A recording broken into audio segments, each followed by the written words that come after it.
네, 안녕하세요. 저는 자교모 공동대표를 맡고 있는 강남대의 김병준 교수입니다. 오늘서부터 저희가 이제 중국 제대로 알고 대처하자라는 이제 어구로요. 중국에 대한 여러 가지 못된 폐악질을 좀 심층적으로 분석해서 여러분들한테 알려드리고자 합니다.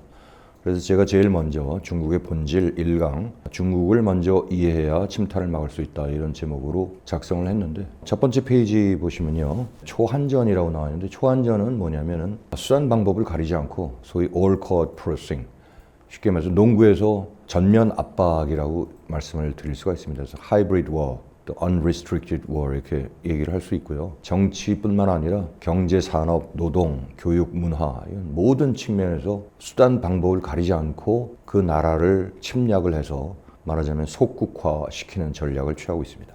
근데 가장 대표적인 게 자본 침탈인데요. 우선 이제 자본을 사용해서 경영권을 쟁취를 하죠. 경영권 쟁취 방법도 상당히 여러 가지가 있습니다. 불과 한 2~3% 정도의 지분율을 갖고도 경영권 쟁취의 방법이 있고요. 또 일반적으로 우리가 51% 취득해야지 경영권을 쟁취한다, 이렇게 되어 있는데 중국은 아닙니다. 그래서 기술 빼가기, 기술 도용, 기술 빼가기 엄청나게 세계 각국에서 하고, 우리나라도 예외는 아니고요. 결국은 우리나라 산업 기반이 파괴됐습니다. 사실은 과거에 우리나라가 철강이나 석유화학의 세계 최강국이었죠.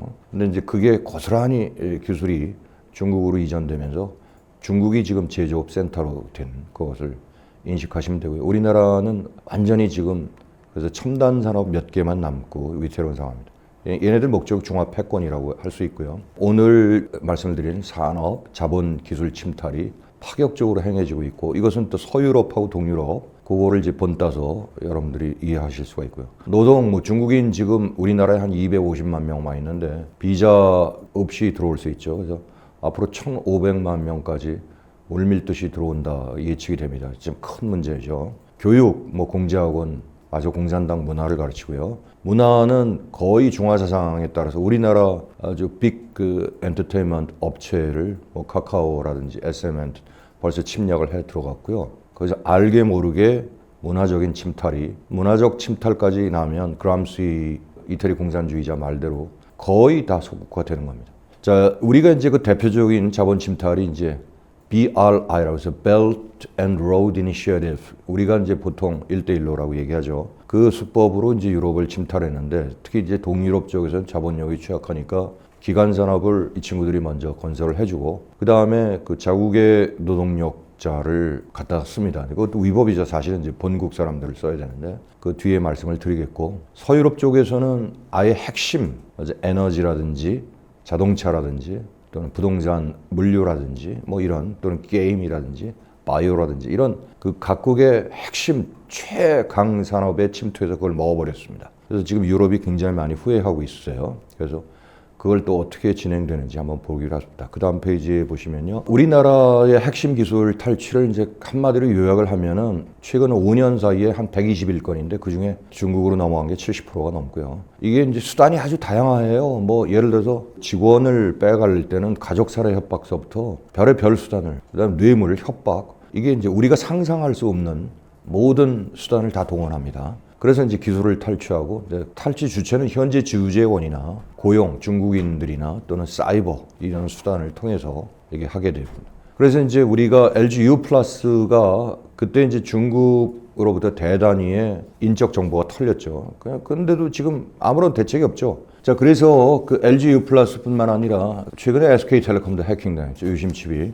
그거 다 중국이 한 짓입니다. 그래서 그런 것들이 이제 중국의 아이스운이라고 그 상해 본사를 둔 아주 전문 해커 집단이요. 그리고 이제 그런 식으로 기술 탈취가 이루어진다는 거예요. 그래서 이제 표로 정리한 게 이게 121건에 대해서 핵심 기술이 이제 주로 반도체, 디스플레이, 자동차 조선 이런 분야가 있고, 이 피해액을 산정하면 한 35조 원 정도 됩니다. 근데 그 처벌을 받은 건수는 이 121건 중에 단 9건밖에 없고요. 거기에 또 실형을 사갖고 9건도 제대로 실형이 됐느냐, 벌금형인데 대부분이. 벌금도 굉장히 낮아요. 그래서 현재의 벌금 상한선이 15억인데 앞으로 65억까지는 확대한다고 하는데 그것도 터무니없이 낮은 수준입니다. 넘겨주시고요. 그래서 한국의 그 중국 침투는 그 기술 침투로 어마어마하게 돼가고 있다. 근데 우리나라는 이제 어떻게 됐냐?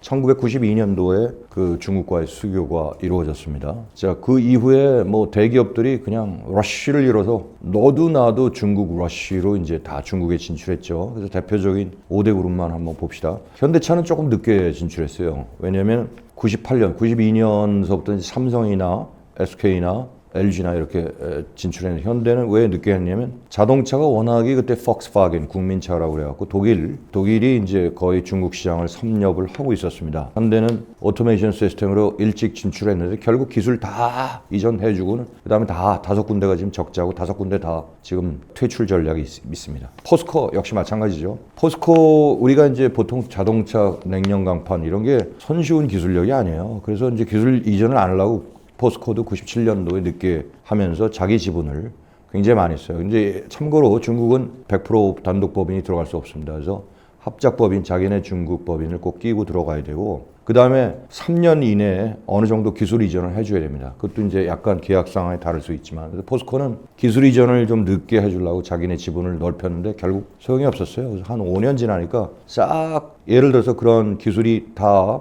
이전이 되고 이제 중국 애들이 그냥 엄청난 철강 회사 사갖고 완전히 죽었습니다. 그 심지어는 중국에서만 죽은 게 아니라 국내에서도 이놈들이 출투해갖고 덤핑을 후려치고 있거든요.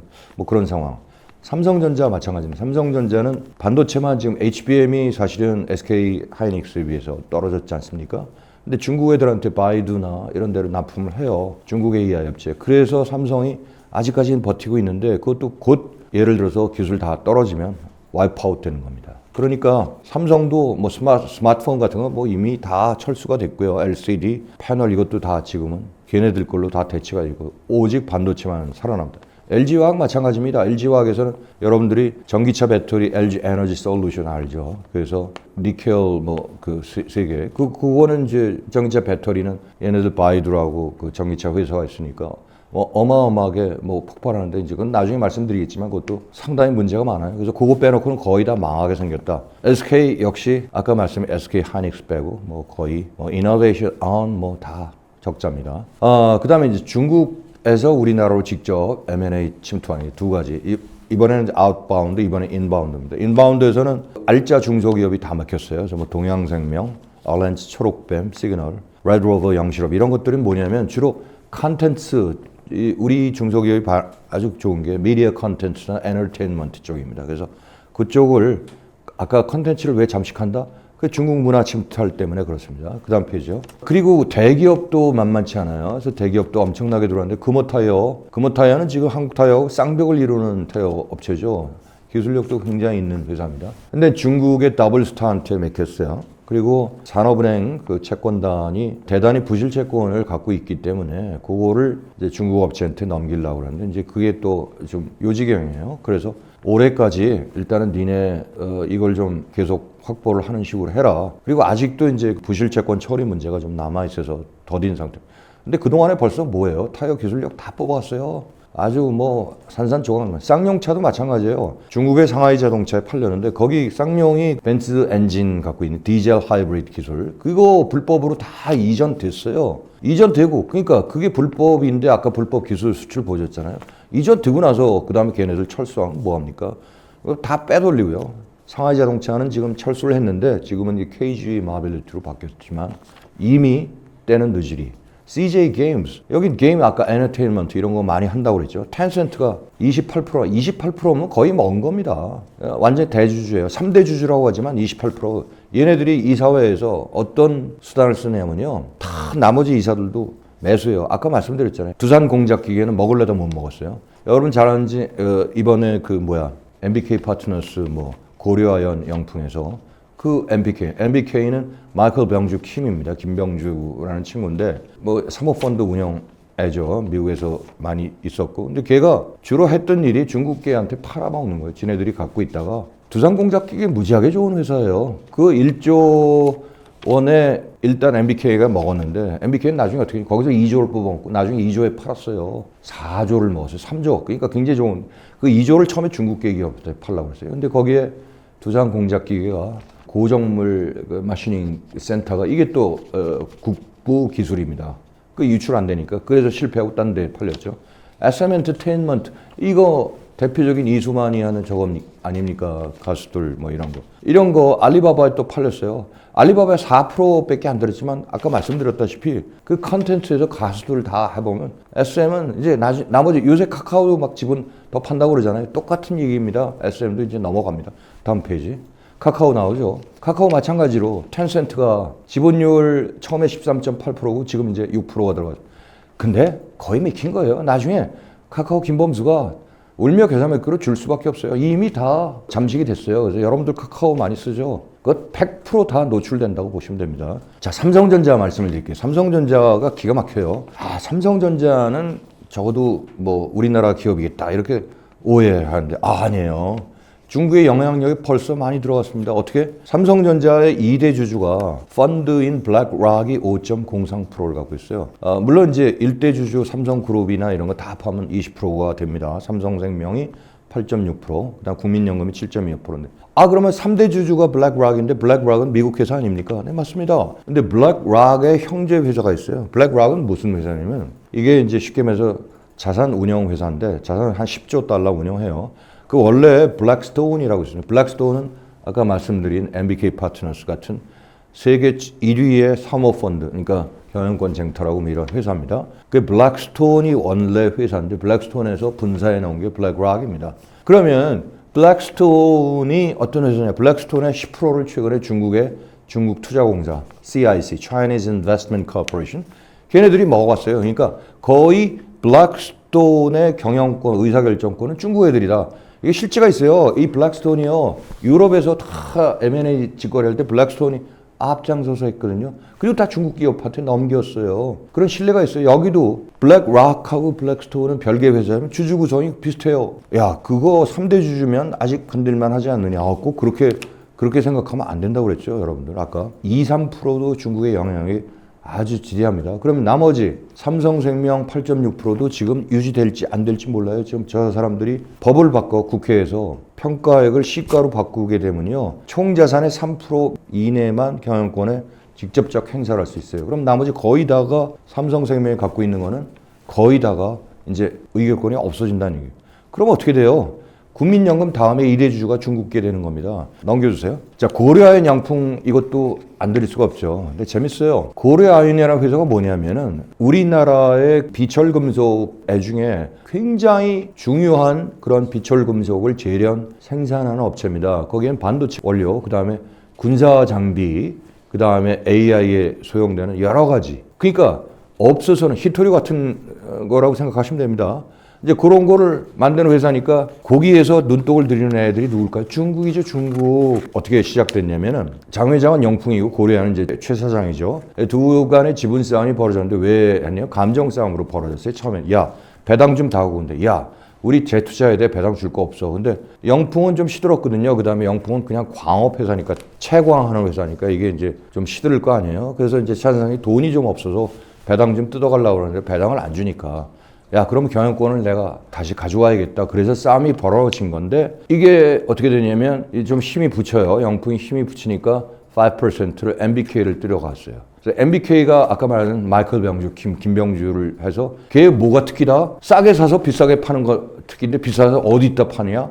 중국의 애들한테 파요. 그러니까 이제 우리나라도 바짝 쫄았죠. 그때 이제 우리가 많이 얘기했죠. 그래서 국민연금이나 또 기밖의 직원들이 그걸 이제 방어해서 고려아연 측에 손을 들어줬어요. 그 다음에 더 결정적인 건 그럼에도 불구하고 사실은 이쪽 고려아연 쪽 지분은 39%고 영풍 쪽 지분은 43%예요. 한 4.5% 앞섰던 걸로 알고 있어요. 근데 파이널리 어떻게 됐냐면 고려아연이 꾀를 냈죠. 그래서 주식의 맞지분하는 그쪽에서 의결권이 없어진다. 그런 조항이 있습니다. 그래서 자기의 손자 회사를 통해서 영풍을 샀어요. 사니까 영풍이 직접적으로 투자한 고려아연 무효다. 그래서 이제 그거는 일단은 고려아연의 승리로 갔는데 그거 좋아할 일이 아니에요. 고려아연 측에 그러면은 중국 지분이 안 들어갈까요? 얼마든지 앞으로 들어갑니다. 그래서 굉장히 경계를 해야 됩니다. 이게 말하자면 삼성전자와 비슷한 케이스인데 이거 들어가면 우리나라 국권이 넘어가는 거나 마찬가지입니다. 넘겨주세요. 우리가 또 실제로 당한 거요. 지분 투자 이거 없었어요. 근데 아예 그냥 빨가 바뀌어져 갖고 아까 LGU 플러스 말씀드렸잖아요. LG U+는 우리가 그 트럼프 일기 때요. 중국 애들 굉장히 폐악질을 굉장히 경계하기 시작했죠. 그래서 모든 세계 각국에 화웨이 유무선 장비를 쓰지 말 것을 거의 세컨더리 보이콧 수준으로 각국에 통보했습니다. 근데 웃기게 그때 우리나라 누굽니까? 문재인 때죠. 근데 이제 이상철이라는 사람이 있어요. 이상철이 누구냐면 김대중 정부 때 정보통신부 장관이었어요. 이 친구가. 근데 LG U+ 부회장으로 하면서 전부 화웨이 거를 LG U+의 5G 통신망을 전부 LG 화웨이 거를 그냥 갖다 박았습니다. 아, 가지 말라고 그랬는데도 박아요. 이게 말이 되는 얘기예요. 그리고 너 왜 갖다 박았냐? 그러니까 아까 말씀드렸는데 싸다. 근데 결국 뭐예요? 아이손한테 다 털렸죠. 지금 SK텔레콤도요. 실질적인 화웨이 거 안 쓰더라도 이미 다 털린 것으로 봅니다. 통신 3사가 안전한 데가 없다. 기가 막힌 현실입니다. KT도 실질적인 자본 어떤 교류는 없습니다. 근데 아까 말씀드린 KT가 오히려 투자를 했어요. 중국에. 어디에? 차이나 모바일 또는 차이나 NTT 도코모하고 SCFA 뭐 이런 회사에 이제 투자를 했거든요.